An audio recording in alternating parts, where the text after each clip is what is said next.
예, 저만 추운가요? 예, 올라왔는데 조금 춥게 느껴져가지고 히터를 틀었는데, 이렇게 이제 조금 덥다 싶으시면 뒤에서 한 20분이나 30분 후에 끄시면 되겠습니다.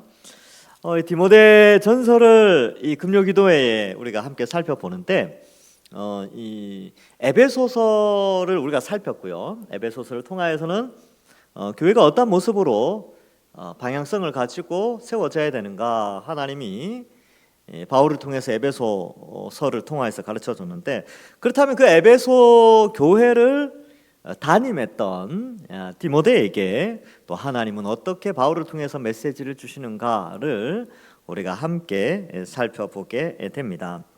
그래서 지난 시간에는요, 여러분 이 바울과 디모데의 부르심을 통하여서 우리 모두가 사실 다 하나님께서 부르셨는데 다 그리스도의 군사로 부르셨다. 그래서 우리는 명령에 순종하는 자다라는 것을 살펴보았습니다. 그래서 우리는 하나님을 아버지로 고백하면서 또 하나님 아버지와 우리 구주 예수 그리스도로부터 오는 하늘의 그런 은혜와 긍휼과 평강을 구하며 살아가는 자들이다. 그래서 우리가 이 땅에서 뭐 은혜와 평강을 구하겠습니까? 이 땅의 어떤 뭐 명예나 돈이나 환경에 의해서 이 은혜와 긍휼 평강을 누리는 것이 아니라 위로부터 오는 평강을 누리는 것이 우리 신앙인의 삶이죠. 뿐만 아니라 이 디모데에게 편지를 쓰면서 이 디모데가 상당히 좀 젊었던 모양이에요. 근데 그의 권위를 세워주는데, 사도 바울은 이미 에베소 교회를 세운 사람이죠. 그래서 그는 이미 사도의 권위를 가지고 있었기 때문에 에베소 교회 성도들이 사도 바울에 대해서 크게 그런 건 없죠. 그런데 이 디모데는 사도도 아니었습니다. 근데 바울이 쓴 편지에서 너는 나의 참 아들이다.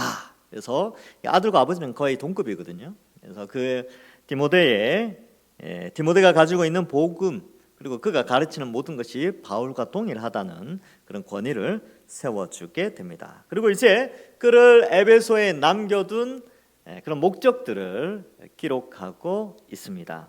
근데 이제 이 2000년 전에 이 편지를 쓰게 된 건데 사실 오늘날도 그대로 적용됩니다. 그때의 그 교회의 어려운 상황이 지금의 이 교회의 어려운 상황과 상당히 유사하기 때문에 그렇습니다. 3절에 보시면 내가 마게도냐로 갈 때에 너를 권하여 에베소에 머물라 한 것은 이렇게 되어 있는데 이게 언제인지 알 수 없습니다. 그래서 사도행전의 기록과는 좀 맞지 않기 때문에 학자들은 로마의 가택연금의 그런 감옥에 있다가 풀려났을 때에 교회를 돌아보기 위하여서 이 디모데와 함께 이동을 할 때 바울이 마게도냐로 가고 디모데를 에베소로 파송한 것이 아닐까 이렇게 추측만 할 뿐인데 정확한 건 없습니다. 그래서 어쨌든 에베소에 이 디모데를 파송하게 되고요. 또 거기에서 그를 보낸 것은 바로 다른 교훈을 가르치지 말게 하기 위해서 그를 보내게 됩니다. 이 에베소라는 지역의 배경을 좀 알려면 성경은 세 군데를 좀 말씀하고 있습니다. 특별히 사도행전 19장과 20장에 에베소 교회가 어떻게 탄생되어졌는가, 그리고 에베소 교회에 바울이 어떻게 얼마나 귀하게 그 시간을 이 에베소 교회에 투자를 했는가를 보여주게 되고요. 그 다음에 두 번째가 이제 에베소서죠. 그 다음에 이 디모데 전후서를 통하여서 에베소 교회의 상황들을 유추해 보게 됩니다. 근데 지금 이제 3절에 보니까 에베소 교회에 다른 교훈이 있다는 사실을 바울이 알았어요. 근데 이 바울이 이 에베소 교회에 3년을 가르쳤거든요. 3년을 가르치고 2년 동안 두란노 소원에서 하나님 나라의 복음을 가르치고 그렇게 가르쳤는데, 바울이 떠나고 한참 후에 다른 교훈을 전하는 자들이 등장하자 이 바울이 디모데를 에베소에 보내게 됩니다. 근데 이걸 알고 있었어요. 사도 바울은 이걸 알고 있었는데 사도행전 20장 29절과 30절에 배경이 나옵니다. 어떻게 되어 있냐면 내가 떠난 후에라고 되어 있는데 이 내가는 바울이죠. 지금 이 사도행전 20장은 사도 바울이 에베소에서 복음을 전하다가 이게 여러 가지 어려움이 있어서 3년 후에 떠나게 됩니다. 그래서 마게도냐와 헬라 지역으로 떠나게 되고 그 가운데서 다시 돌아와서 드로아로 와서 이제 밀레도에 왔을 때 에베소 교회 장로들을 다시 부릅니다. 그래서 그들을 불러서 그들에게 권면하는 마지막 고별 설교인데 이제 예루살렘으로 올라가서 로마로 가게 되거든요. 그러니까 그 과정 가운데 이제 마지막 그들에게 하는 말인데, 내가 떠난 후에 사나운 이리가 여러분에게 들어와서, 이 여러분은 에베소의 장로들입니다. 여러분들에게 들어와서 그 양떼를 아끼지 아니하며 또한 여러분 중에 제자들을 끌어 자기를 따르게 하려고 어그러진 말을 하는 사람들이 일어날 줄을 내가 아노라. 그래서 이미 이 로마로 가기 전에 사도 바울은 이제 이 에베소에 있는 교회를 자기가 떠난 후에 사나운 이리들이 들어올 것을 알고 있었어요. 근데 그 사나운 이리가 뭐냐 하면 어그러진 말을 하는 자들이었습니다.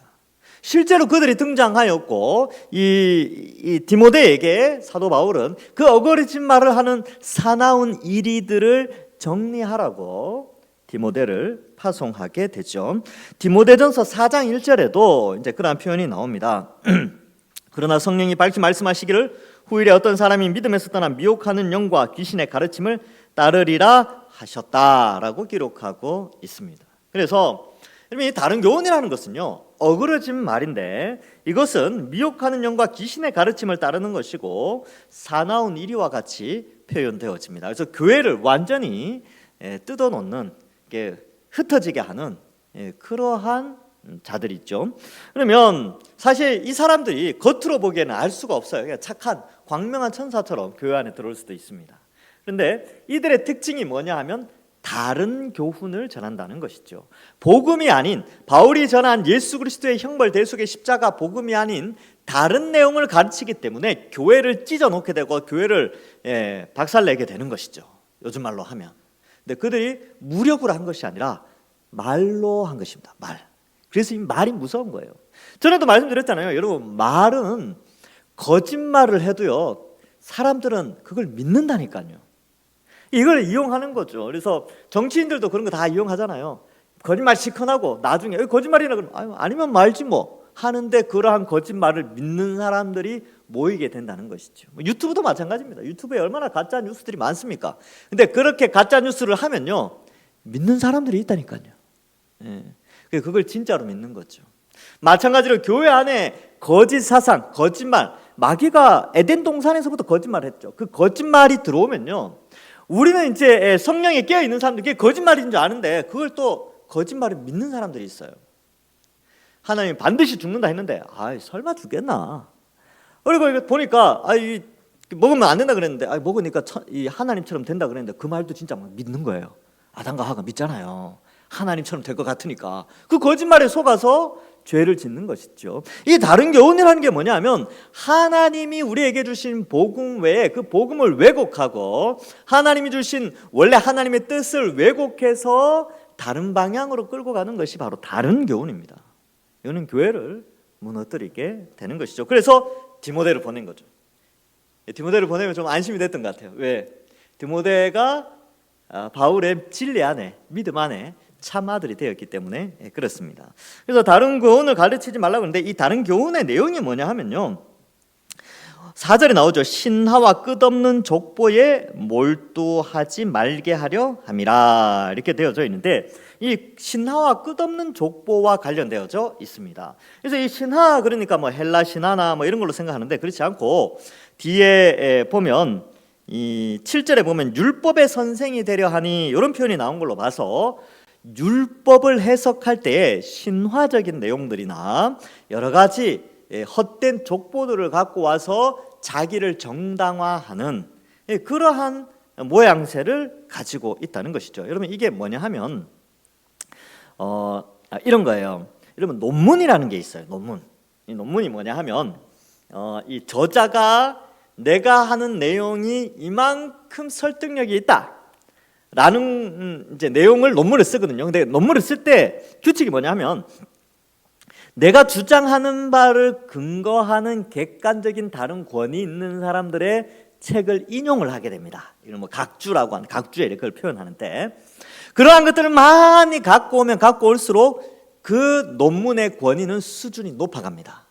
그래서 좋은 논문은요, 각주가 얼마나 달려 있는가, 또 어떤 책을 얼마나 권위 있는 책을 인용했는가에 의해서 논문의 수준이 결정되는데, 그렇게 되어지면 어떻게 되냐면 칭찬받습니다. 남들보다 뛰어남이 인정을 받게 됩니다. 그런데 이 에베소 교회 안에 다른 교훈을 전하는 자들이 그 방식을 쓰는 거죠.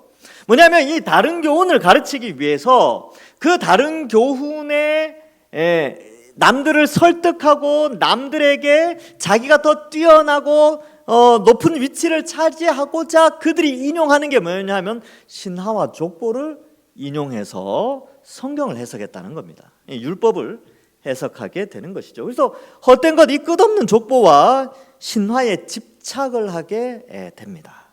그래서 이제 누가 더 신화와 끝없는 족보에 몰두해서 이 율법을 풀어내느냐, 그 가운데 이제 인정받는 자가 율법의 선생으로 올라가게 되는 것이죠. 그래서 이 지금 에베소 교회 안에 율법주의자들이 들어와서 복음이 아닌 율법주의를 가르치는데 그 나타나는 행태가 4장에 가보면 금욕주의로 나타나게 됩니다. 그래서 이제 자기의 이제 신화와 족보, 그 다음에 자기 삶의 금욕을 통하여서 자신의 지위를 높이는 그러한 사람들이 등장하게 된 것이죠. 그래서 그러한 것들을 이제 바로잡기 위해서 디모데를 파송하게 됩니다. 그런데 여기 보면 이제 신화와 끝없는 족보에 몰두하지 말게 하려 함이라, 이런 것은 믿음 안에 있는 하나님의 경륜을 이름보다 도리어 변론을 낸다, 이렇게 돼 있죠. 여러분, 남보다 뛰어난 율법의 선생이 되려면 남과 다투어서 이겨야 됩니다. 그래서 이 변론에서 이겨야 돼요.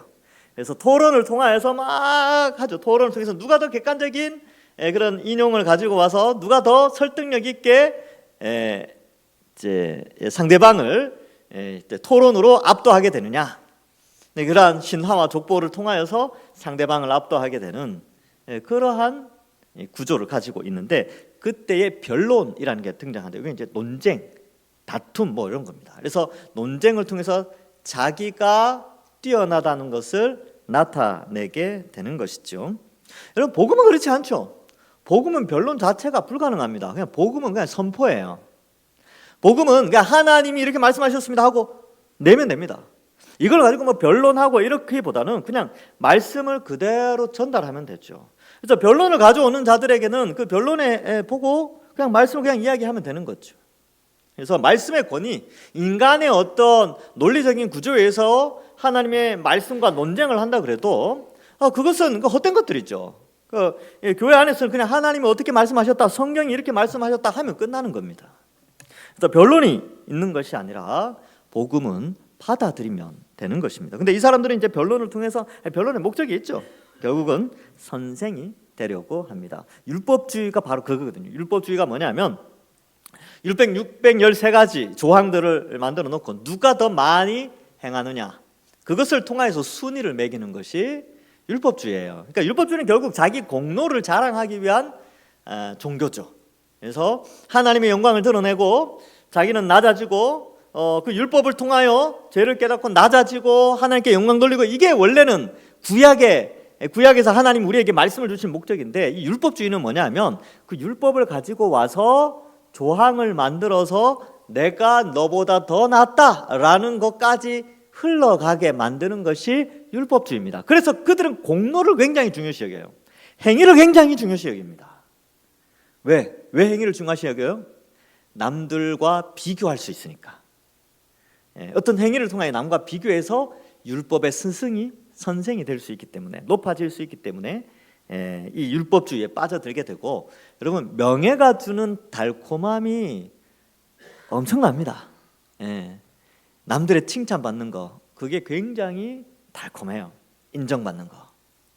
그래서 그러한 것에 빠지게 되니까 이런 다른 교훈을 나타내게 되는데, 복음은 그렇지 않다는 거죠. 복음은 어때요? 믿음 안에 있는 하나님의 경륜을 이루는 것입니다. 4절에 나오죠. 그래서 5절에 이 교훈의 목적은 이렇게 되는데, 이 교훈은 믿음 안에 있는 하나님의 경륜을 이루는 이 교훈은 청결한 마음과 선한 양심과 거짓 없는 믿음으로 말미암아 사랑이라는 것이 나오게 된다는 것이죠.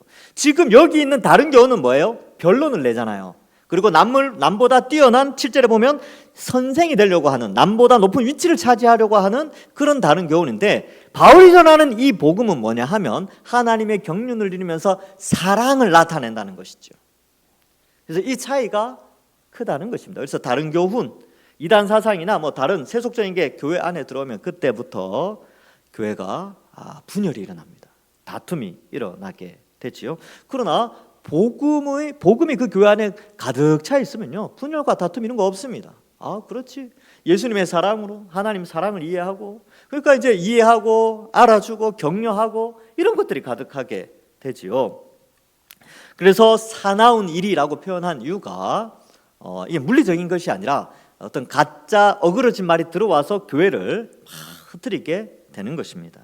그래서 여러분, 교회가 분열되지 않으려면 어떻게 해야 되느냐? 복음을 다 알아가야 돼요. 복음을 제대로 알아가야지 교회는 분열되지 않습니다. 왜? 같은 교훈 안에 있기 때문에 그렇죠. 여기 이제 하나님의 경륜을 이룬다라고 되어 있는데, 제가 이 에베소서 할 때 이 경륜이라는 단어를 좀 설명을 했는데, 하나님이 경륜을 이루어 가세요. 근데 우리가 경륜이라는 단어를 잘 안 쓰거든요. 이게 뭐냐 하면 흐트러진 것을 질서 있게 만들다, 이런 뜻입니다. 그래서 이 단어를 찾아보면 재밌는 내용이 나오는데, 누가 책장이 이렇게 쫙 쌓여져 있잖아요. 책장이 있었는데 누가 확 밀어버렸어. 어떻게 됩니까? 책이 다 쏟아지죠. 근데 그 쏟아진 책을 책장에 다시 끼운다라는 의미로 경륜이 쓰였다는 거예요. 누가 책장을 엎어버렸습니까? 아담과 하와하고 마귀가 하나님의 창조 질서, 그 아름다운 창조 질서를 확 엎어버렸죠.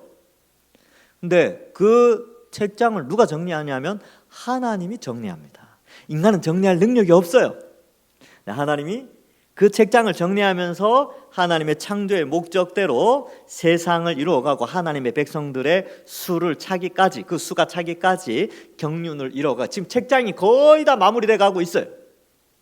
경륜이 거의 다 완성되어져 가고 있지요. 어떻게 해요? 아주 그 경륜을 가장 폭발적으로 이룰 수 있었던 사건이 바로 예수 그리스도의 십자가 형벌 대속의 복음으로 말미암아, 그 사건으로 말미암아 하나님의 경륜은 이제 완성을 향해서 엄청난 속도로 뻗어나가게 된 것입니다. 그래서 이 복음이라는 것은 이 하나님의 경륜을 이루는 것이죠. 우리가 그 경륜의 역사 속에 우리가 들어가 있습니다. 하나님 책장을 정리하는 그 경륜의 역사 속에 우리가 그 혜택을 누리고 있는 것입니다. 자, 그래서 이 신앙과 끝없는 족보에 몰두하지 말게 하려 함이라. 이런 것들은 믿음 안에 있는 하나님의 경륜을 이름보다 도리어 변론을 낸다, 이렇게 경고하고 있지요. 그래서 이 교훈의 목적, 우리가 바른 복음, 이 교훈은 11절에 나오죠.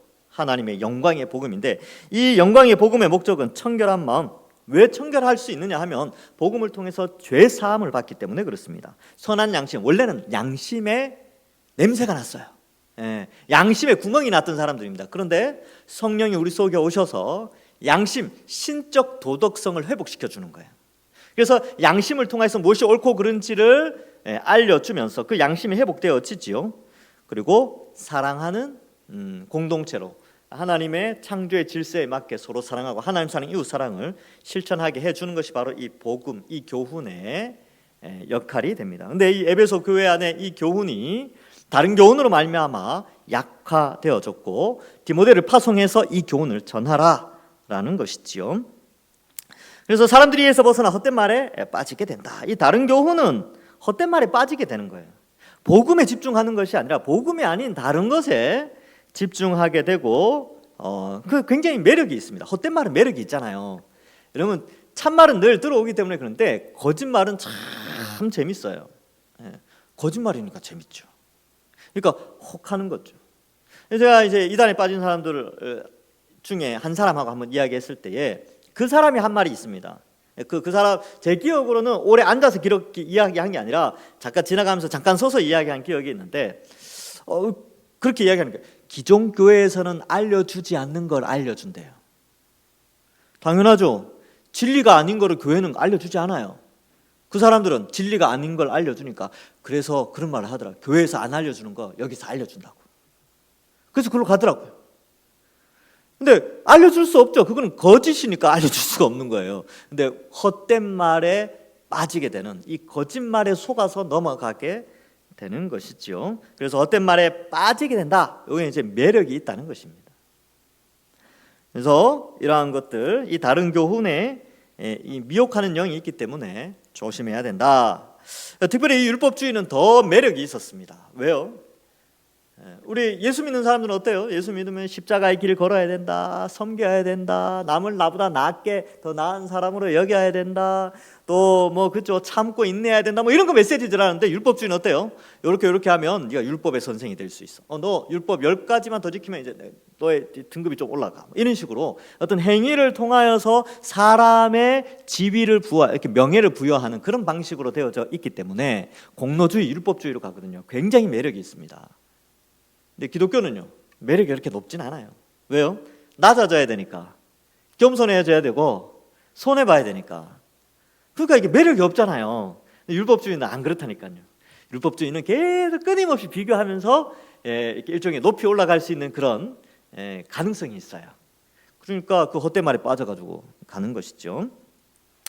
자, 그래서 실제로 율법의 선생이 되려 하나 자기가 말하는 것이나 자기가 확증하는 것도 깨닫지 못하는도다. 여러분, 이러한 비슷한 것이 오늘날 좀 있는데, 저는 이제 연구하면서, 성경 연구하면서 오늘날의 율법주의, 오늘날의 율법의 선생, 오늘날의 이 헛된 것으로 남보다 높아지려는 게 뭐가 있을까라고 했는데, 저는 이 자유주의 학자들에서 이거 많이 발견했어요. 그러니까 뭐냐 하면, 이 자유주의 학자들은 전통적인 2000년 기독교 성경 해석을 부정하거든요.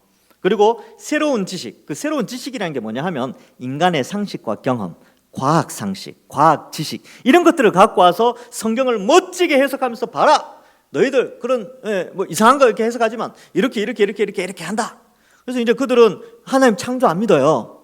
왜 창조를 안 믿느냐? 봐라, 과학책, 네이처지, 사이언스지 이런 거 갖고 와가지고 지구는 어떻게 되고 이런 거 봐라. 하나님이 이렇게 창조한 게 아니라 이거는 이렇게 아주 막 뭐 어려운 논문과 영어 써가면서 막 그렇게 하나님의 창조를 신화로, 거짓으로 아주 화려하게 이야기를 합니다. 그리고 자신의 지식을 자랑하고 그렇게 올라가는 거죠. 인정받고 뭐 박사 학위 받고 뭐 교수하고 막 그러더라고요. 뭐 그런 거죠, 그런 거. 그러니까 헛된 건데 자기들도 몰라. 자기들도 모순에 빠져가지고, 그 성경, 그러면 성경이 이런 것들, 또 이제 또 다른 과학이라는 게 이제 항상 이렇게 유동적이거든요. 특히 이제 역사적 과학은 특히 더 그렇습니다. 그래서 다른 자료를 갖고 오면 또 자기들도 몰라, 그걸. 근데 이제 이 율법주의자들이 그때 2000년 전에 그러한 모습을 나타냈다는 거예요. 자기들이 막 설명했는데 또 반론을 내면 자기들도 몰라. 하여튼 뭐 그러한 것들을 좀 나타낸다라는 것이지요. 그래서 자기가 확증하는 것도 깨닫지 못하는도다. 그래서 전 이런 거 좀 봅니다. 봐요. 이렇게 이제 어떤 세미나를 갔더니만 그래요. 이제 좀 한 3박 4일 동안 있었던 것 같은데, 첫날은 그런 거예요. 유럽 교회가 왜 망했는 줄 아십니까? 유럽 교회가 말씀에 뭐 그런 거 교리가 중요한 게 아닙니다. 사람들이 무엇을 원하는지 그걸 몰랐어요. 그래서 뭐 이 세미나는 뭐 말씀보다는 이런 그죠, 교회는 이래야 되고 뭐 조명 설치하고 교회에서 문화센터 만들고 뭐 또 그죠, 춤 가르쳐 주고 사람들의 이미 요구하는 그런 니즈들을 만족해 줘야 교회가 부흥합니다. 그렇게 이야기를 하는 거예요. 그런데 그때 막 기도했다니까요. 하나님, 이 이상한 집회 없어지게 해달라. 근데 넷째 날, 마지막 날 똑같은 강사가 올라와서 뭐라고 강요하냐면, 여러분, 말씀만이 우리의 부흥의 길입니다. 또 이런 말 하는 거예요. 그래서 첫째 날 이야기하고 넷째 날 이야기하고 완전히 다른 거예요. 그러면서 뭐 말씀으로 돌아가야 된다 그러고 막 또 그러는 거죠. 그래서 제가 이제 그때 결론, 저 사람은 자기가 무슨 말 하는지 자기도 모른다. 그래서 그 집회에 참석하고 그걸 연구했던 사람들도 다 그렇게 이야기를 해요. 이분은 신학이 없다. 그러니까 이거 좋으면 이거 갖고 오고 저거 좋으면 저거 갖고 오고, 이게 충돌이 돼도 그 충돌되는 걸 모른다는 거예요. 좋은 것만 갖다 쓰니까.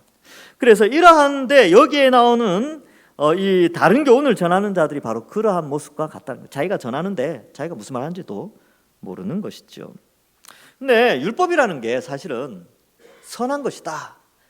근데 이들이 왜 이렇게 다른 교훈은 뭐냐 하면, 올바른 교훈을 왜곡하고 변질시켰기 때문에 다른 교훈이 됩니다. 율법은 원래 소중한 것이었죠. 그래서 8절에 보면 율법은 사람이 그것을 적법하게 쓰면 선한 것임을 우리가 아는데 이 사람들은 어때요? 망령되고 허탄한 신하로 살아가는 거죠. 디모데전서 4장 7절에 보면 망령되고 허탄한 신하를 버리고 경건에 이르도록 내 자신을 연단해라 이렇게 기록하고요. 또 다른 이 목회 서신인 디도서에는 이 디도서는 이 밀레도라는 섬에 디도를 섬에 이제 보내게 돼요. 그래서 섬에서 이제 목회를 하는 디도에게 똑같이 이 에베소와 굉장히 유사한 상황이 발생하게 됩니다. 디도서 1장 14절에 보면 유대인의 허탄한 이야기와 진리를 배반하는 사람들의 명령을 따르지 않게 하려 함이라. 이게 유대인의 허탄한 이야기가 나오고 디도서 3장 9절에도 그러나 어리석은 변론과 족보 이야기와 분쟁과 율법에 대한 다툼은 피하라 이렇게 되어 있죠. 그러니까 에베소에서 있었던 사건과 디모데가 목회하던 환경과 디도가 목회하던 환경이 굉장히 유사했습니다. 전혀 다른 지역인데 뚝 떨어져 있는데. 그러면 이게 히트를 좀 꺼주시겠어요? 이게 어떻게 이제 또 다르냐 하면 이게 2000년 전에만 있었던 것이 아니라 오늘날에도 여전히 이러한 것들, 이 다툼과 분쟁을 일으키는 논쟁들이 많이 일어나게 되고 이단들도 많이 등장하게 되는 것이지요. 자, 그래서 이러한 것들에 대해서 쭉 이야기하면서 근데 율법이라는 것이 제대로 쓰여야 된다. 그래서 여기에 율법의 순기능이 하나 나오죠. 율법을 적법하게 쓰면 그것은 선한 것이다. 율법은 선하죠. 근데 이 율법에 대해서 로마서 3장 20절에도 이 율법은 선한 것이다 라고 표현하고 있어요. 거기에 이렇게 기록하고 있습니다. 그러므로 율법의 행위로 그의 앞에 의롭다 하시면 얻을 육체가 없나니 율법으로는 어떻게 한다고요? 뭐라고 되어 있습니까? 율법으로는 죄를 깨닫는 거죠. 율법. 그래서 율법은 선한 것이고요. 율법은 죄를 깨달아요. 근데 지금 여기 나오는 다른 교훈을 전하는 자들은 율법을 통해서 어떻게 합니까? 자기를 높이죠. 선생이 되려고 하죠. 그래서 이 율법의 원래 기능은 죄를 깨닫고 또 하나님이 얼마나 선하신 분인가를 깨닫게 하고 하나님의 구원의 능력을 나타내는 하나님의 영광을 위한 그런 교훈집인데, 교훈에 대한 하나님의 말씀인데, 이 율법주의자들은 그걸 이용해서 자기가 높아지려고 했어요. 그래서 율법주의가 이게 굉장히 사탄의 어떤 그런 회당과 같이 그렇게 여겨지는 것이죠. 그래서 사도 요한도 요한계시록에 이 유대교를 사탄의 회당이다 이렇게 표현하고 있습니다. 예수님도요 이러한 유대인들, 율법주의에 빠져있는 유대인들을 아주 신랄하게 비판합니다. 마태복음 23장 27절에 화 있을진저 외식하는 서기관들과 바리새인들이여 회칠한 무덤 같으니 겉으로는 아름답게 보이나 그 안에는 죽은 사람의 뼈와 모든 더러운 것이 가득하다.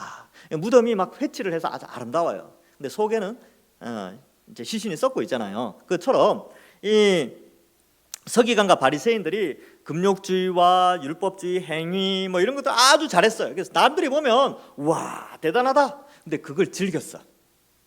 그걸 막 즐기는, 남들한테 인정받는 걸 막 즐기면서 살았어요. 근데 예수님이 딱 보고 그 속이 썩어 있는 걸 아는 거죠. 그래서 남보다 높아지려고 하고 자기보다 율법 좀 덜 지키는 사람들 무시하고 이방인과 뭐 개 취급하고 막 그러고 있는 모습을 예수님 보고 신랄하게 비난하게 됩니다. 왜요? 그들은 율법을 통하여 하나님의 영광을 드러내는 자들이 아니라 율법을 통해서 자기 자랑을 했기 때문에 그렇습니다.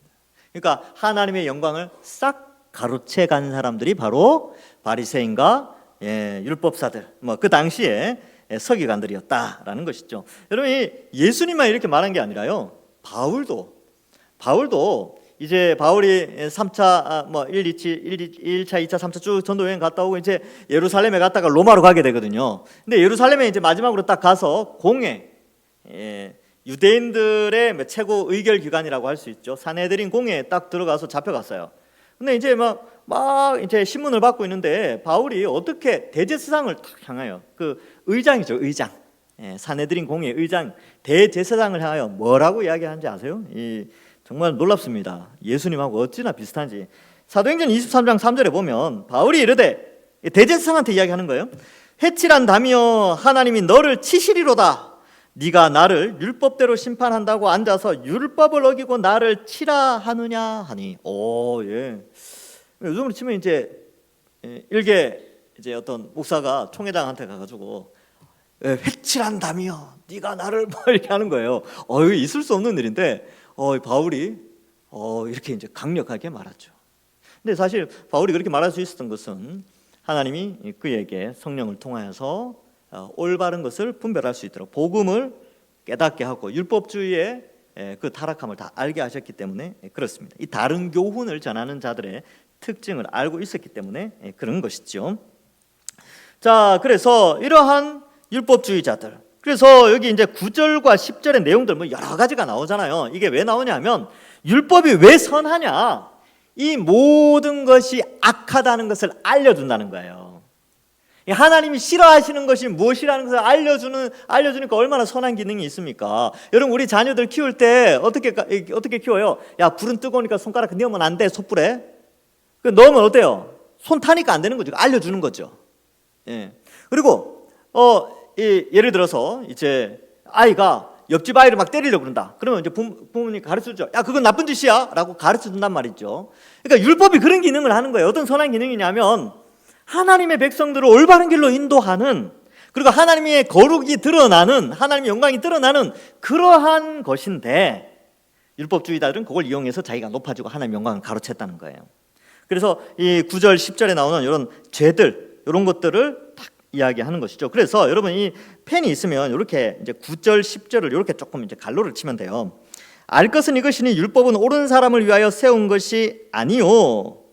그 다음에 10절 끝에 보면 바른 교훈을 거스리는 자들을 위함이라.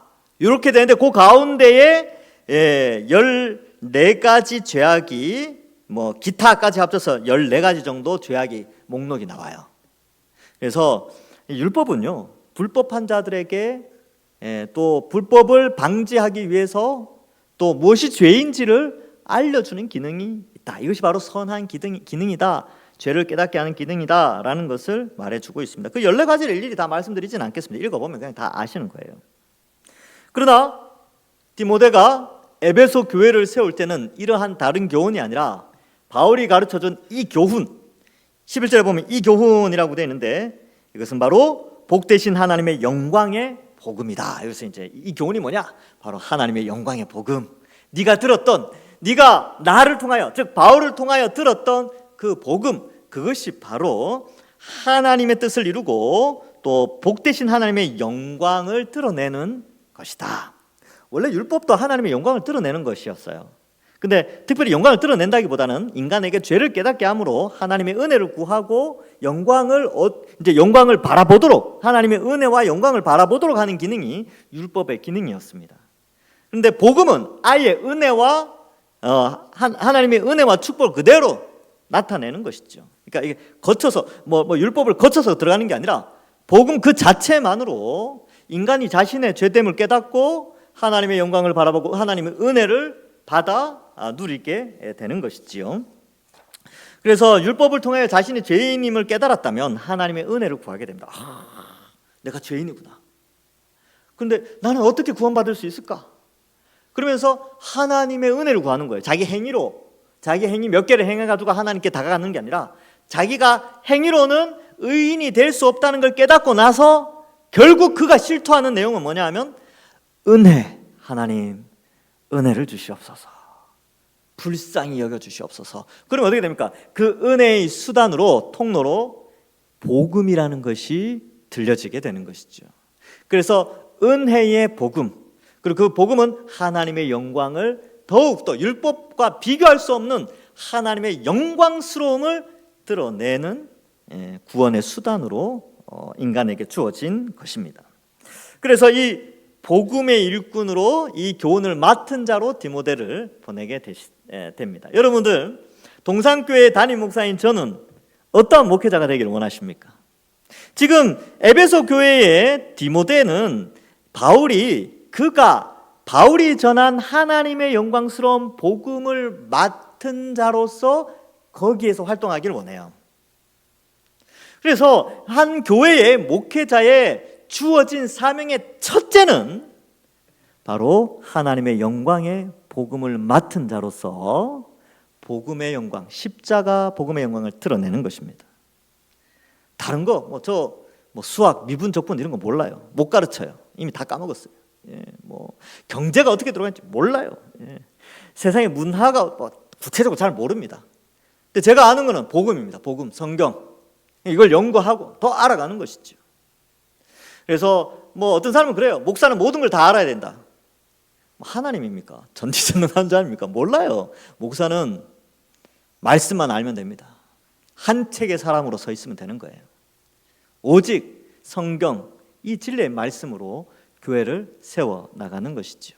그래서 이 목회서신을 읽어보면 끊임없이 바울이 디모데와 디도에게 요구한 게 뭐냐 하면 하나님의 복음의 영광, 그 진리 체계를 교회에 전할 때에 거짓 교훈들이 떠나가게 된다는 것을 알려주게 됩니다. 또한 교회는 어떤 방향으로 가야 됩니까? 바로 참된 복음을 알아가야 됩니다. 교회는 복음을 알아서 하나님의 의를 이루고 청결한 마음과 선한 양심과 사랑으로 가득 차 하나님의 경륜을 이루어가는 공동체로 세워져야 하는 것입니다. 그래서 성도와 목회자가 함께 복음을 알아가고 이 복음을 세우고 성경의 진리 체계를 바르게 세워 이 세상의 다른 교훈들, 이 세속적인 가치관들이 교회에 들어오는 것을 막아내면서 주님 오실 날을 소망하는 것이 바로 교회의 사명인 것이죠. 아무쪼록 우리 동산교회는 저와 여러분들이 이 하나님의 영광의 복음을 따르면서 함께, 이 따른다라는 단어가 일치된다, 이렇게 함께하다 이런 뜻인데, 이 영광의 복음과 함께해서 주님 오시는 날 정말 하나님 앞에서 칭찬받고 이 다른 교훈이 너무나 많은 이 시대 가운데서 참된 교훈, 하나님의 영광의 복음을 가지고 구원의 복을 누리는 우리 모든 주의 백성들 되기를 주님의 이름으로 간절히 축원합니다. 기도하겠습니다. 하나님 아버지 은혜를 감사합니다. 오늘날에도 이 다른 교훈이 교회 안에 너무나 많이 들어오고 있습니다. 그래서 진리의 말씀보다는 온갖 유행하는 사상들, 인본주의, 신비주의, 실용주의, 과학주의, 또한 여러 가지 사상들이 교회 안에 들어오면서 복음의 순수성을 변질시키는 가운데 있습니다. 그러한 것들을 우리가 잘 분별하고 또 특별히 말씀을 전하는 저와 우리 부교육자들에게 하나님께서 지혜와 명철 주셔서 진리의 담지자로서 맡겨진 하나님의 영광의 복음을 잘 가르치고 선포할 수 있게 하시고, 또한 우리 성도들은 바른 복음을 잘 받아들여서 잘 믿어서 하나님의 영광을 이루어가고 하나님의 경륜을 이루어 하나님께 영광 돌리는 우리 모든 주의 백성들 될 수 있도록 축복하여 주옵소서. 그리하여 이 말세의 때에 우리 동산교회가 하나님이 기뻐하시는 교회로 온전히 인정받는 그런 은혜를 더하여 주옵소서. 감사드리옵고 예수님의 이름으로 기도하옵나이다. 아멘.